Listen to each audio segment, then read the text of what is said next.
3, 2, 1. Bueno, pues bienvenidos a un episodio más del Rincón de Aquiles. David, Javi, ¿cómo estáis? Bienvenido también quien nos esté escuchando. ¿Qué tal, Noé? Buenas tardes. ¿Qué tal, Noé? Pues muy bien. ¿Vosotros cómo estáis? Pues yo bastante contenta, que traemos hoy cosas sexy, yo creo. Cuéntanos, Eh, Noé. bueno, A ver, Tienes nuestra atención.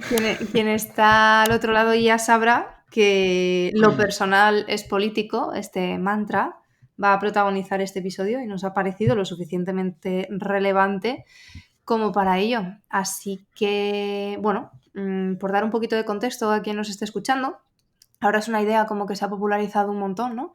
Y se repite muy concretamente en entornos feministas, cierto tipo de entornos feministas más que en otro tipo de entornos feministas, pero bueno, me apetecía hacer como una pequeña composición de lugar y situación para entender cuál es el contexto en el que esta frase se populariza realmente, ¿no? Para quien nos esté escuchando y no conozca un poquito el feminismo como corriente de pensamiento o su historia, ¿vale? Porque es muy antiguo, muy variable y muy rico. Se divide tradicionalmente el feminismo en 4 olas, ¿vale? Bueno, habría que ser si son 4 o 5 porque no hay un consenso estricto, pero para que nos hagamos una idea, lo que determina casi en qué ola estamos del feminismo es de qué parte concreta de la realidad de la mujer en qué parte se están enfocando, ¿no? Tenemos la primera ola, por ejemplo, que se centra más en la igualdad de derechos. Hay quienes dicen que va de la Revolución Francesa hasta las sufragistas o que empieza con las sufragistas, ¿no? ¿Qué se reclamaba aquí? Jolín, pues derecho a voto y todas estas cosas. La primera ola luego da espacio a la segunda ola, cuando las teóricas feministas se dan cuenta de que el hecho de que se nos iguale, diríamos parcialmente o casi totalmente a los hombres en derechos, no resuelve cuestiones que tienen que ver con la igualdad, o al menos con la idea de igualdad que se tiene por ese momento. Y entonces, en esa segunda ola, que estaríamos en la mitad del siglo XX aproximadamente, pues tendríamos las luchas por el aborto, por las cuestiones que tienen que ver con la sexualidad, etcétera. Y también es donde se empiezan a poner encima de la mesa pues alternativas a la mujer tradicional que se encarga solo y exclusivamente de criar, cuidar la casa, etcétera, etcétera. De hecho, pues había teóricas que hasta proponían huelga de cuidados, huelga de sexo, etcétera, etcétera, ¿no? En la pareja. Y luego, después de esa ola, vendría lo que se llama tercera ola, que amplía más todavía, o sea, veníamos del derecho, luego cuestiones que tienen que ver con cómo se relacionan los hombres y las mujeres, y amplían un poquito más los criterios sobre los que debería ocuparse el feminismo y cuál debería ser su objeto de estudio, ¿no? Para que nos hagamos una idea, lo personal es político nace en la segunda ola y va madurando en la tercera y en la cuarta, que son las que os voy a contar ahora. En esa tercera ola empieza a haber otra serie de criterios que son relevantes para entender cómo funcionan las relaciones entre hombres y mujeres, y es cuando aparece el concepto de interseccionalidad y se estudia qué pasa si además pues hay edad, qué pasa si además pues hay raza metida ahí en el ajo, qué pasa y además, ¿no? Con todo esto. Y luego ya estaría la cuarta ola, la tercera llegaría pues como hasta la primera década de los 2000, y la cuarta ola, que está todavía el corpus por establecer, que vendría como centrar mucho más su discurso en torno a las violencias que son específicamente femeninas, a cuestiones como la explotación reproductiva, la pornografía, ese tipo de cosas, y además tiene un ímpetu marcado por, bueno, utilizar el Estado, ¿no? y las instituciones para cambiar con sus políticas mucho más allá de las cuotas, que son medidas maquillísticas realmente, esta realidad. Esto os lo cuento para entender un poquito cómo se populariza este mantra, cómo se va ampliando, ¿no? O cómo el propio objeto del feminismo se va ampliando, pero no quiero que hablemos de feminismo. O no solo quiero que hablemos de feminismo. A mí lo que me llama mucho la atención de esta idea es cómo en realidad trasciende las cuestiones meramente feministas y da una forma muy interesante a cómo estamos o a cómo vivimos en el mundo hoy en día en 2023 concretamente.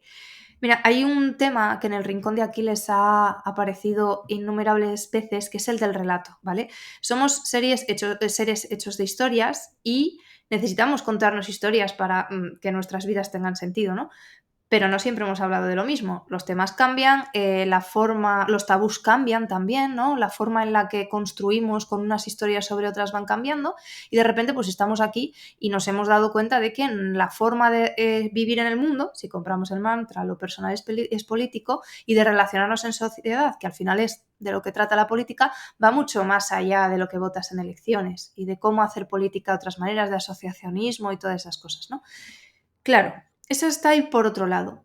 Por otro lado, tenemos la idea de que los seres humanos en realidad damos forma a la sociedad con todas nuestras acciones, no solo yendo a votar en elecciones, que a mí personalmente me hace mucha gracia cuando la gente dice, pues si no votas hoy, no te quejes en los próximos 4 años. En fin. Y luego tenemos la idea de que en realidad los consumidores ya no son solo consumidores, que no es gente que pasivamente compra, sino que vivimos en una consumocracia, ¿no? Que hay individuos que van dando forma un poquito a la realidad, a lo que hacen las empresas y a los productos que ponen ahí fuera y a los propios productos, de ahí el concepto de prosumer, ¿no? Con sus decisiones de compra. De hecho, por si alguien tiene curiosidad, el concepto de prosumer se remonta a los años 80, que busqué por ahí Alvin Toffler, y no me quiero imaginar si ahí ya se decía que las empresas y la gente que les compra tenían intercambios de información para dar cuenta a productos concretos, etcétera, etcétera, lo que ocurre ahora con el mundo de las reseñas, de la conversación que hay continuamente con las marcas en redes sociales o el desarrollo de la personotecnia, que si hay alguien por ahí que nos esté escuchando, no deja de ser de hacer el marketing como muy bien afinadito al comportamiento de las personas, ¿no? Pero básicamente ese es nuestro marco ahora mismo. El relato de lo personal es político y la pugna de los distintos lobbies por hacer valer sus ideas, etc. El contexto de transformación digital, en general, nos da la sensación de estar en un entorno en el que hemos perdido intimidad y privacidad.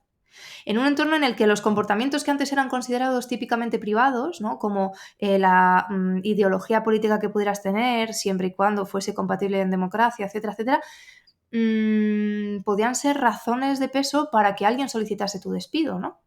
O, lo hemos hablado más de una vez aquí en el Rincón de Aquiles, donde la forma en la que nos relacionamos parece que nos da la sensación de que cada vez tiene más tintes de autocensura, ¿verdad? Y que la libertad de expresión pues parece ser menguante. Entonces, con la idea de lo personal es político en mente y con todo este marco, que yo creo que es como muy relevante para entender un poco cómo todo esto al final es bastante líquido, ahora os peloteo las ideas después de haberlo presentado y me gustaría haceros una pregunta muy concreta. O sea, tenemos por un lado que lo personal es político, es una idea que permite poner de relevancia, ¿no? Pues que la carga de crianza genera agravios muy potentes en el salario de las mujeres, o al menos es un mantra que ha permitido que eso se estudie, ¿no? Entonces, también ha permitido que la gente se informe mogollón sobre lo que compra, cómo se produce, etcétera, etcétera, y si quiere con su compra seguir sumando a que eso ocurra. Pero tenemos todos estos efectos negativos. Entonces, ¿vosotros consideráis que se generalice esta idea es positivo, negativo o es una involución?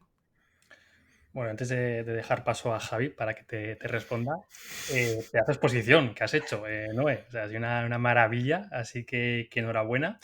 Y he de decir que yo no conocía en profundidad este concepto hasta que lo has traído tú al podcast. Me parece muy interesante y aunque haya nacido con la corriente del feminismo que nos has comentado, pues sí que podemos extrapolarlo a básicamente pues, a todo lo que abarca lo personal. Y ahora sí que utilizo mi famosa carta, en este caso de Javi. Así que dale, Javi. Pues antes de pasar a David, que deje que pueda responder él, te quería decir que enhorabuena por el discurso. Vamos a jugar al ping-pong, ¿no? No, yo sí que entro. Pues mira, Noé, mi punto es el siguiente. Lo personal es político está bien en tanto en cuanto sirva para trasladar a los cargos públicos, políticos, las realidades sociales que se viven. Es perjudicial si sirve como excusa para los gobiernos para poder meter mano en lo que ellos quieran con excusas o coartadas demagógicas y entrar en la vida de los ciudadanos justificándose en cosas que en realidad les pasan pero están lejos de ser la realidad que viven. Es decir, La clase política, ya que, bueno, no vamos a hablar de feminismo, sino que vamos a hablar un poco de todo y vamos a utilizar el concepto para abrirlo todo lo que sea posible. La clase política no son ni más ni menos que ciudadanos de a pie, como cualquier otro, que por medio de cauces distintos a la meritocracia han logrado alcanzar esferas de poder muy elevadas. Y digo distintos a la meritocracia porque para mí hay gente que se merece un respeto, son esas personas que abren su comercio día a día y que tratan de sacarlo a flote contra todas las calamidades que pueda haber a su alrededor. Una persona que llegue, y bueno, y puede llegar a donde él quiera, gracias a su esfuerzo, su dedicación y su disciplina. Las personas que llegan a altos cargos políticos, hablo de altos cargos, gente que está en los gobiernos, son gente que ha escalado en sus propios partidos políticos gracias a la ley de partidos y gracias al sistema democrático que tenemos, por vías que se basan en a ver quién, bueno, no voy a entrar en descripciones obscenas, pero quién es capaz de jugarse mejor el tipo para conseguir hacer favores. Entonces, esta gente, después de hacer toda esta escala, no son ni más ni menos que los mismos ciudadanos de a pie de antes que han conseguido hacer esto, pero no les diferencia nada de nosotros. Sin embargo, la vida que llevan es muy distinta. Que la lleve un empresario tendría sentido porque habría tenido a sus espaldas muchas mejoras personales que irían a la vez, a la par que sus mejoras profesionales y serían en ese momento personas más dadas, más dignas de hacer ciertas cosas, de tomar ciertas decisiones y precisamente por eso están en esos puestos. Y precisamente es por eso sabrían lo que viene detrás y de dónde puede venir el problema. Pero es que la clase política, por haber llegado a ese puesto de poder sin haber pasado por todo lo anterior, no se encuentra en esa realidad. Y lo que nos encontramos es que la manera que tienen de gestionar problemas del día a día guarda muchísima distancia con la realidad. Ahora bien, lo personal es político. Pues habiendo explicado ya, habiendo expuesto ya lo que es lo político, yo puedo hablar de lo personal. Si lo personal, lo que ocurre aquí, nos sirve para que esas personas digan, ah, vale, pues es que en la segunda ola del feminismo, en aquellos momentos estamos viendo que las mujeres siguen teniendo problemas a la hora de, bueno, de ajustar la legalidad del aborto, más allá de que puedan tener derecho a votar. No lo sabíamos, o bueno, evidentemente lo podrían llegar a saber, ¿no? Pero nos llega esa información del pueblo de las bases y vemos que es importante, es fundamental, vamos a abrir estos derechos y vamos a otorgar libertades al pueblo. Fantástico, genial. Lo personal es político. Pero es que esto se puede interpretar como que lo político es personal, como que la vía opuesta es la misma, y en ese caso estoy completamente en desacuerdo. Y creo que esta es de la forma en la que se está interpretando o queriendo interpretar. Es decir, que el pueblo tiene esta necesidad, pues no lo sabemos. Igual es lo que hay 4 pirados de Twitter que están diciendo, o igual es lo que nosotros estamos diciendo, habiendo generado esta expectación en las masas, en el pueblo, y habiendo querido sembrar esta realidad, cuando luego el día a día no hay nadie que te defienda y que eso es un problema común. Pues vamos a poner este dinero de todos aquí. No, pero es que mira, es que lo personal es que no utilicéis mi dinero para hacer tonterías. No, pues este dinero lo vamos a colocar aquí y este otro dinero vamos a colocarlo aquí. Pues esta nueva reinterpretación de lo personal es político, de la ola 17 del feminismo o de la ola 28 de la política de cualquier país, creo que no es la correcta. La de la primera, segunda, tercera, cuarta ola, en cualquier momento que sea un traslado de información del pueblo a lo político, por supuesto que sí. Entonces, ese es mi punto. Quería dar ese matiz de relevancia y que no se malinterpreten las cosas. Y ahora, a ver, David, tú con lo tuyo. Pues es que tengo poco que añadir a lo que has dicho, estoy bastante de acuerdo, pero por decir algo, y me salgo un poco de la tangente, escuchándote, Noé, me venía todo el rato esta idea de la Escuela de Frankfurt, que hablamos hace tiempo de ella, de la aceleración, ¿no?, que vivimos. Vamos a sustituir la palabra político por sociedad, ¿no?, en términos generales, en términos estructurales, y cómo nos condiciona el entorno en nuestras decisiones personales, ¿no? Esta idea básicamente lo que decía es que pues, vivimos en una sociedad acelerada y que esta estructura acelerada pues, hace que en nuestro día a día, en lo personal, debamos vivir acelerados para mantener el ritmo, ¿no? La metáfora que pone Harmon Rosa de las escaleras mecánicas del centro comercial, ¿no? Si tú te quedas parado, pues las escaleras siguen la misma velocidad, por lo tanto tú vas bajando, ¿no? Por lo tanto tienes que andar para simplemente mantenerte en la posición que estás. Y poníamos pues bastantes más ejemplos que, pues si quieres, en las notas del episodio podemos poner el episodio para no repetirlo. Me recordaba todo el rato esa idea de lo personal es político. Claro que influye, y ya digo, sustituyo la palabra político por este término más general, pero creo que sí que influye en nuestras decisiones, en cómo vivimos nuestro bienestar, el entorno, las decisiones que se toman colectivas. Otra cosa es que pues, ciertos lobbies, ciertos intereses, pues hagan oídos sordos o directamente no quieran escuchar o ver los problemas personales y prioricen sus intereses ante el interés colectivo. O al revés, o que el interés individual, muchas veces, que creo que por aquí también comentabas, Javi, esto, ¿no? Pueda priorizar sus intereses antes que el interés colectivo. Entonces, conclusión, pues no lo sé, no tengo una opinión, no tengo una idea formada, porque al final creo que es todo muy subjetivo, ¿no? Al final, pues las leyes, por ejemplo, están hechas, están diseñadas por seres humanos, por personas. Hemos hablado en muchas ocasiones de que todos tenemos sesgos, todos tenemos heurísticos, todos tenemos, pues eso, fallos en el pensamiento y todos tenemos intereses. Y hasta la acción más genuina suele esconder un interés detrás. Entonces, os quiero preguntar, Noé y Javi, ¿cuál sería, por ejemplo, partiendo de esta exposición, vuestro ideal? Ese equilibrio entre lo personal y lo político para que, pues, que realmente tanto lo colectivo, lo político, como lo individual, pues estén equilibrados, ¿no? Y, oye, déjame mis cosas, no me las toques, pero tampoco podemos simplemente, pensar en nosotros y ponernos un poco una venda ante los problemas que tiene el prójimo o el vecino. Creo que la forma en que nos organizamos en sociedad, que es lo político, que es algo distinto de los políticos, trasciende el concepto de interés colectivo. Y que hay un montón de situaciones en las que el interés colectivo, incluso aunque tuviésemos criterios objetivos para medirlo, no es suficiente para dar cuenta de una realidad tan compleja como la que tenemos ahora, con desarrollos legislativos como los que tenemos ahora. Te pongo un ejemplo concreto.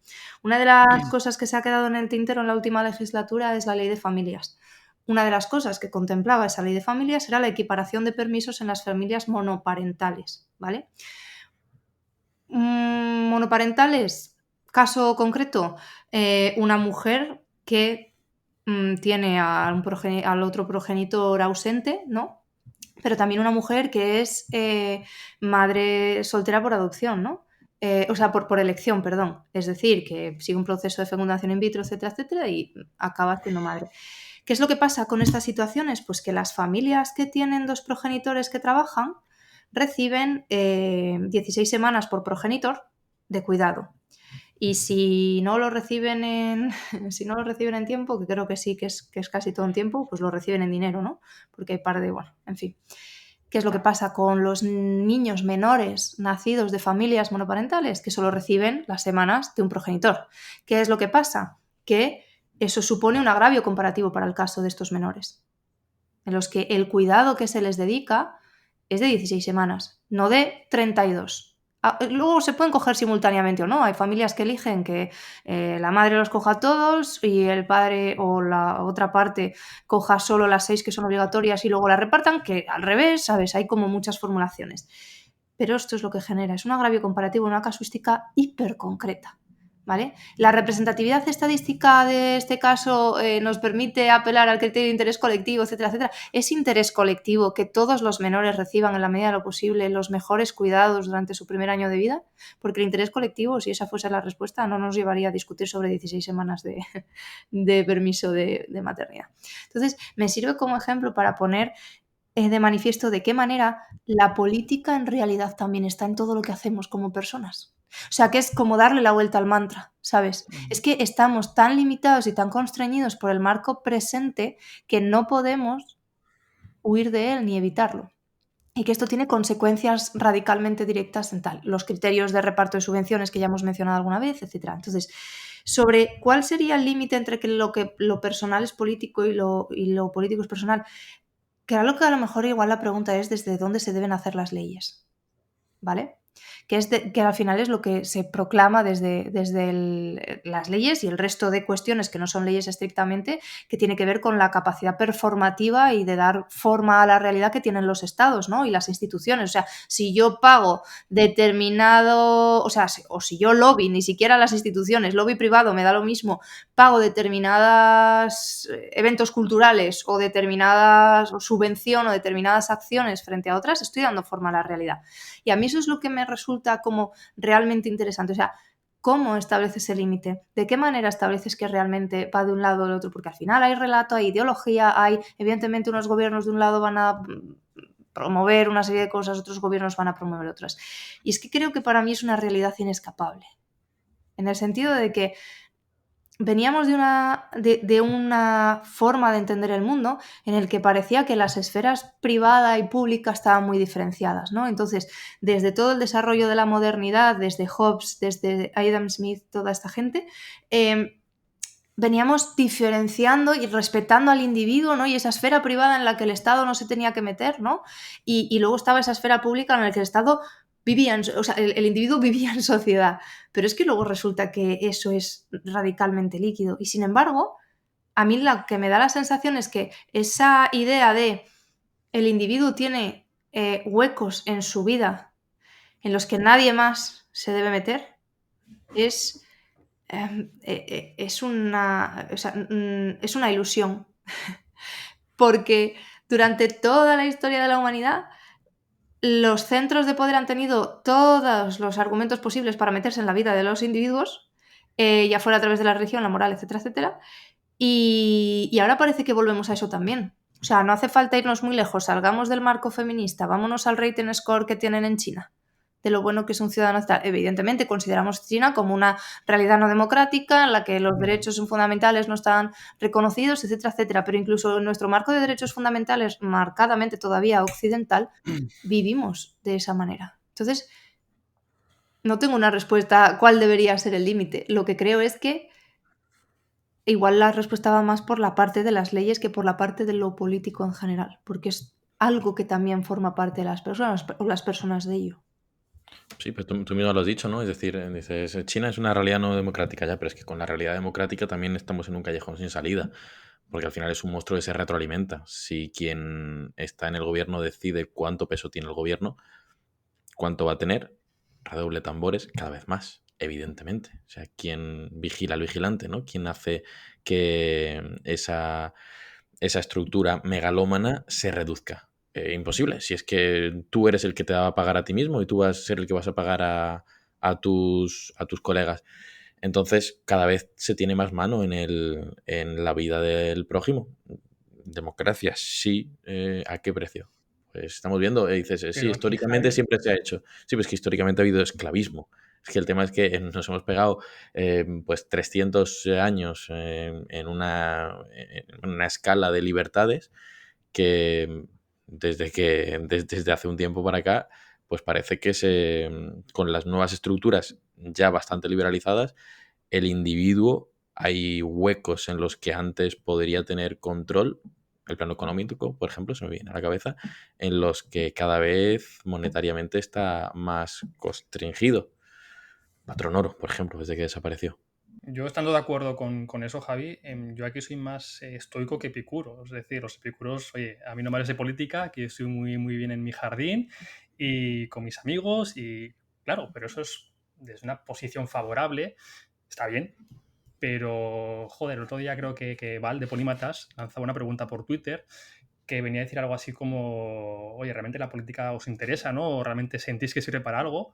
Joder, claro que sirve para algo. Hostia, todo lo que hemos conseguido, y hablo de mis antepasados, obviamente yo no he conseguido eso. Creo que sí que tenemos no sé si ser activistas, ¿no? Y en qué término, no me meto en eso, pero sí que creo que es importante lo colectivo. Y yo aquí he cambiado, no he, Javi, bastante de parecer. Yo he pasado, de hecho, de ser un defensor de todo lo colectivo y luego me fui al otro extremo.